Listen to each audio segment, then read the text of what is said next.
सभी लोग जानते हैं कि 4 जुलाई 2024 गुरुवार को है मासिक शिवरात्रि।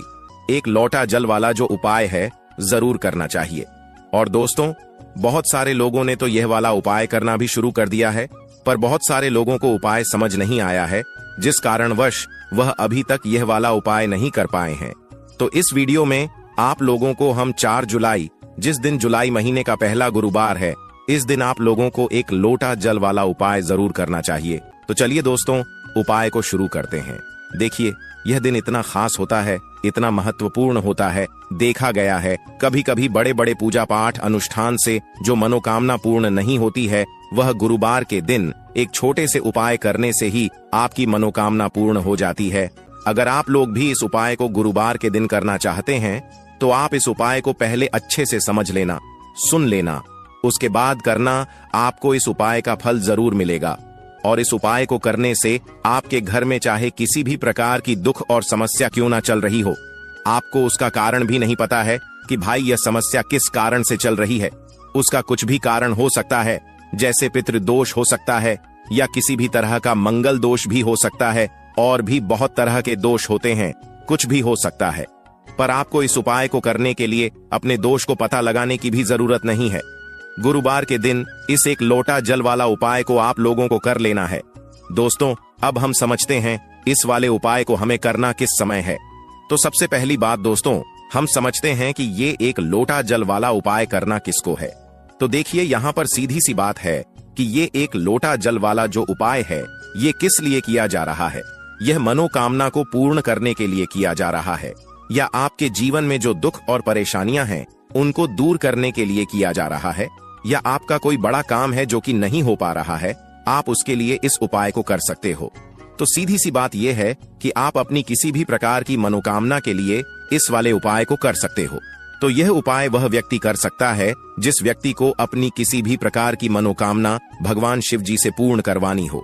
और अगर कोई भी माताएं बहनें जो है अपने घर की सुख और शांति के लिए, घर में धन समृद्धि को बढ़ाने के लिए वाला उपाय करना चाहती हैं, तो घर की जो बड़ी माताएं बहनें होंगी, घर की लक्ष्मी होती हैं। और जब घर की लक्ष्मी कोई विशेष उपाय करती है, तो उसका फल ही बहुत जल्दी मिल जाता है और बहुत बड़ा होकर मिलता है। अन्यथा इस उपाय को कोई भी व्यक्ति कर सकता है, चाहे वह बड़ा हो, चाहे वो छोटा हो, चाहे वह बच्चा हो। जिस व्यक्ति को ये एक लोटा जल वाला उपाय समझ आ गया, वह व्यक्ति इस एक लोटा जल वाला उपाय को गुरुवार के दिन जरूर करें, क्योंकि उसको इस उपाय को फल बहुत ही जल्दी मिल जाएगा। क्योंकि गुरुवार के दिन भगवान शिव जी बहुत आसानी से प्रसन्न हो जाते हैं। तो आइए अब हम समझते हैं कि इस एक लोटा जल वाला उपाय को आपको करना कैसे है, और इस उपाय को करने का जो समय है वो क्या है। तो देखिए, इस गुरुवार के दिन किए जाने वाले ये एक लोटा जल वाला जो उपाय है, यह मुख्य रूप से सुबह के समय होगा।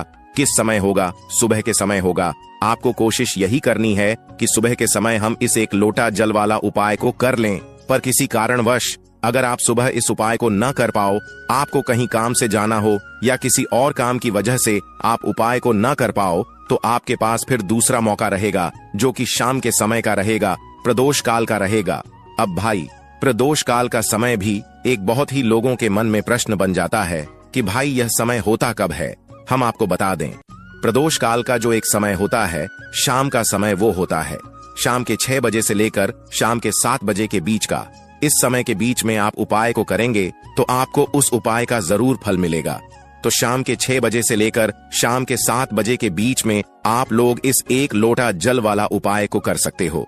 तो भैया, बहुत सारे लोग यहाँ पर ये प्रश्न भी जरूर करेंगे कि भाई हम तो नौकरी पे जाते हैं, हम अपनी ड्यूटी पे जाते हैं और आने में हमें देर हो जाती है, तो उस जगह पर हमें क्या करना चाहिए। तो देखिए, उन लोगों को भी टेंशन लेने की जरूरत नहीं है। अगर आप लोग इस उपाय को शाम के समय प्रदोष काल में कर रहे हैं, और अगर आप आने में देरी भी हो जाती है, आपको आने में 7 बजे तक आप नहीं पहुंच पाते हो, तो भाई आप 7:88 या रात 8 बजे तक भी अगर उपाय को करोगे तो भी चल जाएगा। और अगर इससे भी थोड़ा देर हो जाती तो भी आप उपाय को कर सकते हो। तो अब हम यहाँ पर समझते हैं कि आपको उपाय कैसे करना है।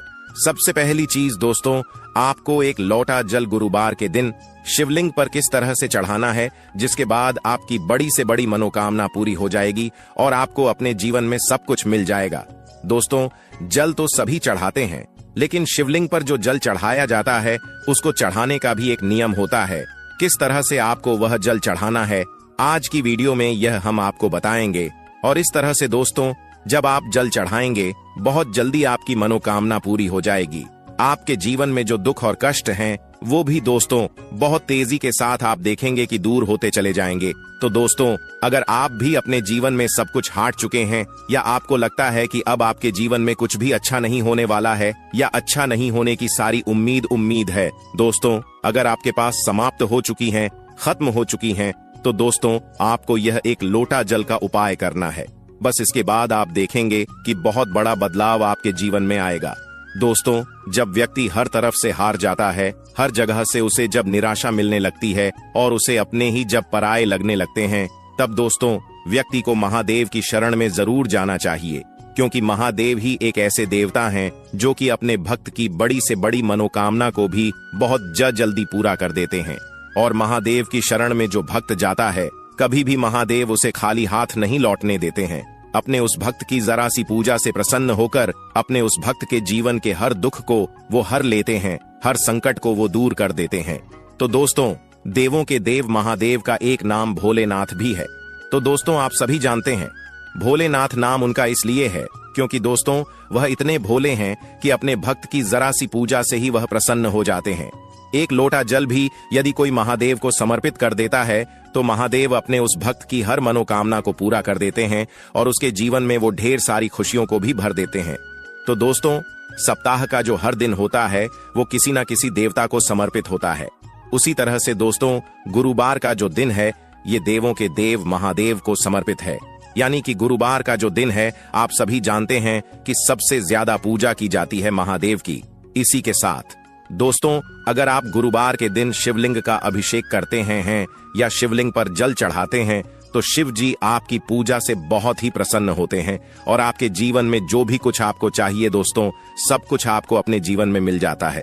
तो दोस्तों, कैसे करना है, उपाय किस तरह से आपको एक लोटा जल गुरुवार के दिन शिवलिंग पर चढ़ाना है, सब कुछ आपको वीडियो में बताने वाले हैं। तो दोस्तों, आपको यहाँ पर एक लोटा जल लेना है अपने घर का, क्योंकि दोस्तों जब आप अपने घर से एक लोटा जल चढ़ाते हैं शिवलिंग पर तो वो जल शिवलिंग से होता हुआ माता रानी के हस्त कमल पर जाता है और इससे दोस्तों आपके जो पितृ हैं वो भी हमेशा प्रसन्न रहते हैं। तो दोस्तों, आपको एक लोटा जल लेना है अपने घर से और उस एक लोटा जो जल आपने लिया है उसके अंदर आपको डालना है थोड़ा सा गंगा जल, ठीक है ना, थोड़ा सा गंगा जल डाल लेंगे और एक लोटा जल आप ले लेंगे। इसके बाद दोस्तों आपको लेनी है एक बेलपत्र। तो दोस्तों, वैसे तो 108 बेलपत्र बहुत शुभ मानी जाती हैं, लेकिन एक बेलपत्र भी आप यहाँ पर ले सकते हैं, क्योंकि एक बेलपत्र से भी शिव जी हमेशा ही प्रसन्न होते हैं। तो दोस्तों, एक बेलपत्र लेनी है आपको ऐसी जो कहीं से भी खंडित ना हो, यानी कटी फटी ना हो, कहीं से भी पत्ता बेकार ना हो बेलपत्र का, ठीक है ना। और डंडी के साथ ही दोस्तों आपको बेलपत्र अपने साथ लेकर के जानी है।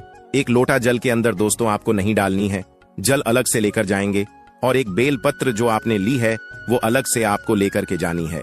महादेव के मंदिर में आपके घर के आसपास जहां पर भी शिव जी का मंदिर हो वहां पर दोस्तों आपको जाना है। और सबसे पहले दोस्तों आपको क्या करना है, जो जल आप लेकर के गए हैं अपने घर से वो जल आपको शिवलिंग पर चढ़ाना है। और चढ़ाते समय जब आप शिवलिंग पर जल चढ़ाएंगे तो फेस किधर होना चाहिए, आपका उत्तर दिशा की तरफ दोस्तों आपका फेस होना चाहिए। तो दोस्तों, जब भी आप शिवलिंग पर जल चढ़ाते हैं इस चीज का आपको पूरा ध्यान रखना है कि आपका जो मुख है वो पूर्व दिशा में ना हो, यानी पूर्व दिशा की तरफ आपका मुख जो है वो नहीं होना चाहिए, क्योंकि पूर्व दिशा को ही भगवान शिव का मुख्य द्वार माना गया है। ऐसे में दोस्तों, पूर्व दिशा की ओर मुख करके अगर आप जल चढ़ाते हैं तो इससे शिव जी के द्वार में अवरोध पैदा होता है और शिव जी आपसे नाराज भी हो सकते हैं। तो हमेशा आप ध्यान रखें कि आपका जो मुख है, जब भी आप जल चढ़ाएंगे तो उत्तर दिशा की तरफ दोस्तों आपका मुख होना चाहिए, आपका फेस होना चाहिए। तो दोस्तों, उत्तर दिशा की तरफ अपना फेस करते हुए आपको जल चढ़ाना है। और जो बेलपत्र आप लेकर के गए हैं, बेलपत्र दोस्तों आपको शिवलिंग पर कब चढ़ाने हैं, जल चढ़ाने के बाद पहले आप जल चढ़ाएंगे, फिर दोस्तों आपको बेलपत्र अर्पित करनी है शिव जी को। और जो भी आपकी मनोकामना है वो दोस्तों यहाँ पर आपको कह देनी है। और दोस्तों, जब भी आप यह उपाय करते हैं गुरुवार के दिन, शिव जी आपसे हमेशा प्रसन्न होते हैं और आपकी जो भी मनोकामना होती है वह पूरी हो जाती है, आपको अपने जीवन में सब कुछ मिल जाता है।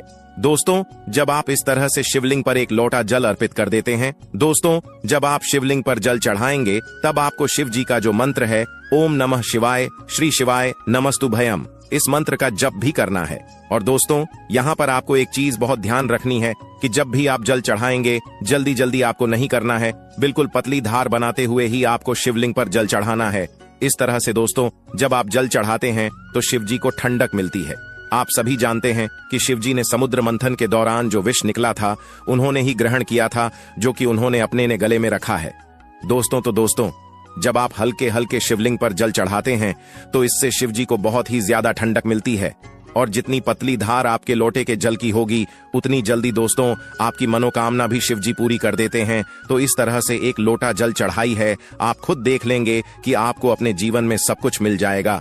तो यह था दोस्तों पहला उपाय जो करना है आपको गुरुवार के दिन। अब जल्दी से बात कर लेते हैं दूसरे उपाय की, जो कि करना है आपको गुरुवार के दिन ही। तो दोस्तों यह जो दूसरा उपाय अब हम आपको बताने जा रहे हैं, यह खास करके दोस्तों उन लोगों के लिए है जिनके सर पर कर्जा बहुत है, यानी जिन लोगों ने कर्जा बहुत ले रखा है, कर्जा चुका नहीं पा रहे हैं, बहुत प्रयास करने के बाद भी आप कर्जे के बोझ तले दबते ही जा रहे हैं।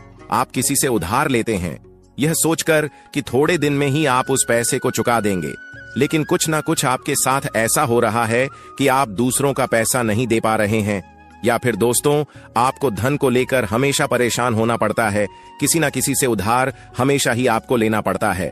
तो यह दूसरा उपाय करना है आपको गुरुवार के दिन करके देख लीजिए, सारा कर्जा आपके सर से उतर जाएगा और धन से जुड़ी जितनी भी समस्याएं हैं, जितनी भी प्रॉब्लम्स हैं, वो बहुत तेजी के साथ दूर होने लगेंगी। तो दोस्तों उपाय को करने के लिए आपको यहाँ पर लेना है शहद, ठीक है ना, शहद लेना है और आपको गुरुवार के दिन शिवलिंग का अभिषेक करना है शहद से। तो दोस्तों कितने गुरुवार करना है? यह उपाय आपको कम से कम 5 गुरुवार करना है, करके देख लीजिए जी। आप देखेंगे कि जब आप शहद से शिवलिंग का अभिषेक करेंगे तो आपके जीवन में जो कर्जे से जुड़ी समस्याएं हैं वह दूर हो जाएंगी, और इसी के साथ दोस्तों धन वृद्धि आपके जीवन में बहुत तेजी के साथ होगी, और जितना भी कर्जा आपके सर पे है वह भी दोस्तों बहुत तेजी के साथ उतरने लगेगा। दोस्तों जब भी आप कोई उपाय करते हैं पूरी सच्ची श्रद्धा के साथ करते हैं, भोलेनाथ पर पूरा विश्वास रख करके करते हैं, तो दोस्तों भोलेनाथ अपने भक्तों के जीवन में जितने भी दुख और कष्ट होते हैं उन्हें तो दूर कर ही देते हैं, अपने भक्तों को कभी वह दुखी नहीं होने देते हैं। तो दोस्तों अगर आप अपने जीवन में हर तरफ से हार चुके हैं, हर तरफ से आपको ऐसा लगता है कि आप कोई उम्मीद नहीं बची है आपके जीवन में, तो दोस्तों आपको महादेव की पूजा गुरुवार के दिन जरूर करनी चाहिए। और सरल से उपाय जो हमने आपको बताए हैं उन उपायों को आप करके देख लें, आप देखेंगे कि आप अपने जीवन के समस्त दुखों से और कष्टों से हमेशा के लिए छुटकारा पा लेंगे। तो दोस्तों देवों के देव महादेव की शरण में जो व्यक्ति जाता है काल भी उसका कुछ नहीं बिगाड़ पाता है, आप सभी जानते हैं।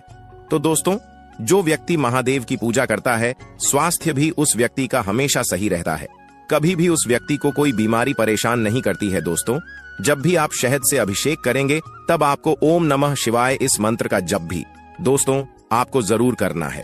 तो चलिए अब जल्दी से बात कर लेते हैं अपने तीसरे उपाय की, जो कि सोमवार के दिन ही आपको करना है। और ये जो तीसरा उपाय आपको बताने जा रहे हैं, इस उपाय को करने से माँ लक्ष्मी की कृपा आपके घर परिवार पर सदैव बनी रहती है। और देखिए माँ लक्ष्मी की कृपा जब सदैव बनी रहेगी तो कभी भी आपको अपने जीवन में धन की कमी का सामना नहीं करना पड़ेगा। देखिए सुख और दुख तो जीवन में लगे रहते हैं, है ना, लेकिन दुख कब बढ़ जाता है? जब व्यक्ति के पास धन नहीं होता है ना, क्योंकि अगर व्यक्ति के पास पैसा है तो अगर उसका स्वास्थ्य ठीक नहीं है या कोई छोटा मोटा दुख जीवन में आ भी गया है ना, तो हमें लगता है कि हाँ चलो हमारे पास पैसा है, हम डॉक्टर को दिखा सकते हैं, कुछ भी कर सकते हैं, है ना। लेकिन अगर पैसा ही नहीं है ना तो हम अपना इलाज तक एफर्ट नहीं कर सकते, इलाज तक नहीं करवा पाते हैं। जब व्यक्ति के पास पैसा नहीं होता है तो इससे अंदाजा लगा सकते हैं कि पैसा कहते हैं सब कुछ नहीं होता है, लेकिन ऐसा नहीं है कि पैसा कुछ भी नहीं होता है, पैसा बहुत जरूरी होता है।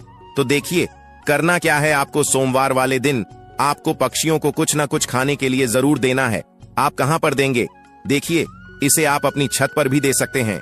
अब बहुत सारे लोग क्या करते हैं कि पक्षियों के लिए छत पर दाना तो डालते हैं लेकिन वहां साफ सफाई नहीं करते हैं। उससे क्या क्या होता है कि राहु एक्टिव हो जाता है, और फिर बहुत सारी चीजें जो हैं वो जीवन में बिगड़ने लगती हैं। तो आप अपनी छत पर भी पक्षियों को दाना दे सकते हैं। बस ध्यान ये रहे कि कभी भी पक्षियों की जो डीट होती है ना वो आपके छत पर ना हो, हमेशा साफ सफाई करते रहे। आप ये पक्षियों को दाना किसी बाहर भी जाकर दे सकते हैं। कोई पेड़ आदि है, आपके घर के आसपास कोई गार्डन है, वहां पर भी दे सकते हैं। इस दिन आप पक्षियों की सेवा जरूर करें, उनके लिए पानी की व्यवस्था जरूर करें, क्योंकि इससे क्या होता है कि श्री हरि विष्णु आपसे बहुत जल्दी प्रसन्न होते हैं, और श्री हरि विष्णु प्रसन्न हो गए तो मां लक्ष्मी तो प्रसन्न होती ही होती हैं। तो यह इतना उत्तम उपाय है ना कि गुरुवार के दिन ये जो उपाय है ना, ये सबसे उत्तम माना जाता है। साथ ही साथ अगर आपके घर के द्वार पर इस दिन कोई भी आए, कुछ भी आपसे मांगने, कोई भी जरूरतमंद व्यक्ति हो, कोई गाय हो, कोई कुत्ता हो, उसे कभी भी खाली हाथ ना जाने दें, है ना। अगर कोई भी एनिमल्स आता है उसे खाने के लिए दें। कोई जरूरतमंद अगर व्यक्ति आपके घर पर आ रहा है तो उसकी मदद भी आप इस दिन जरूर करें।